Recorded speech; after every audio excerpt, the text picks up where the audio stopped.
Bienvenue dans Feu de connaissance, le podcast qui éclaire les arcanes de la connaissance administrative à travers l'actualité. Les zones de défense et de sécurité sont des circonscriptions administratives qui sont spécialisées dans l'organisation de la sécurité nationale et de la défense civile et économique. Feu de connaissance s'est posé plusieurs questions à ce sujet. Qu'est-ce qu'une zone de défense et de sécurité? Quelles sont ses missions? Par qui sont-elles dirigées? Le décret du 20 septembre 1950 crée les zones de défense. Elles ont alors pour objectif premier de fusionner plusieurs régions militaires.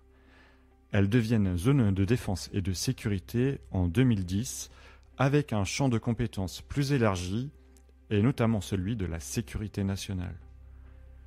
Ces circonscriptions administratives sont spécialisées dans l'organisation de la sécurité nationale et de la défense civile et économique. Elles font partie de l'OTIAD, l'Organisation territoriale interarmée de la défense, et elles sont régies par le Code de la défense et le Code de la sécurité intérieure. La France compte 12 zones de défense et de sécurité, dont 7 en métropole et 5 en Outre-mer.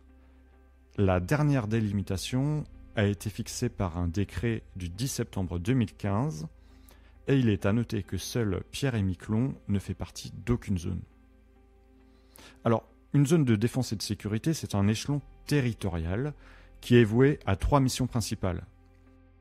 Élaboration de mesures non militaires de défense et coopération avec l'autorité militaire, coordination des moyens sécurité civile dans la zone, administration et mutualisation d'un certain nombre de moyens de la police et de la gendarmerie nationale, ainsi que de moyens de transmission du ministère de l'Intérieur, et enfin préparation et gestion des crises. Le Code de la défense prévoit la mise en place d'un représentant de l'État dans chaque zone. C'est en général le préfet du département où se trouve le chef-lieu de celle-ci, sauf pour Paris, où c'est le préfet de police qui détient cette attribution. Il porte donc la dénomination de préfet de zone de défense et de sécurité. Sous l'autorité du Premier ministre, il est responsable de la préparation et de l'exécution des mesures de sécurité nationale au sein de la zone de défense et de sécurité, qui comprennent à la fois des mesures en matière de sécurité civile, de sécurité intérieure et de sécurité économique. Il anime également la coopération avec l'autorité militaire. Il est assisté dans ses missions de défense et de sécurité par un haut fonctionnaire.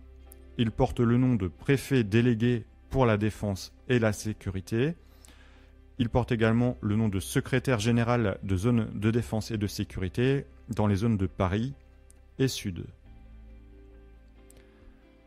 Un officier général est placé dans chaque zone de défense et de sécurité et il est sous l'autorité directe du chef d'état-major des armées. Il exerce les responsabilités de conseiller militaire du préfet de zone de défense et de sécurité et il porte le nom d'officier général de zone de défense et de sécurité, OGZDS. Au sein de ces zones, nous trouvons un EMIS, un état-major interministériel de zone de défense et de sécurité. C'est une structure donc interministérielle qui est prévue dans le Code de la sécurité intérieure. Ces personnels qui relèvent de statuts et d'origines très divers sont sous l'autorité d'un chef d'état-major. Alors les missions de l'EMIS recouvrent tous les domaines de la sécurité nationale. Il assure tout d'abord la prévention et la planification de défense et de sécurité civile, intérieure et économique. Il transpose au niveau zonal l'ensemble de la planification interministérielle de sécurité nationale, comme par exemple le plan Orsec zonal, et il s'assure ensuite de sa transposition au niveau départemental. Il assure une veille opérationnelle permanente de gestion de crise.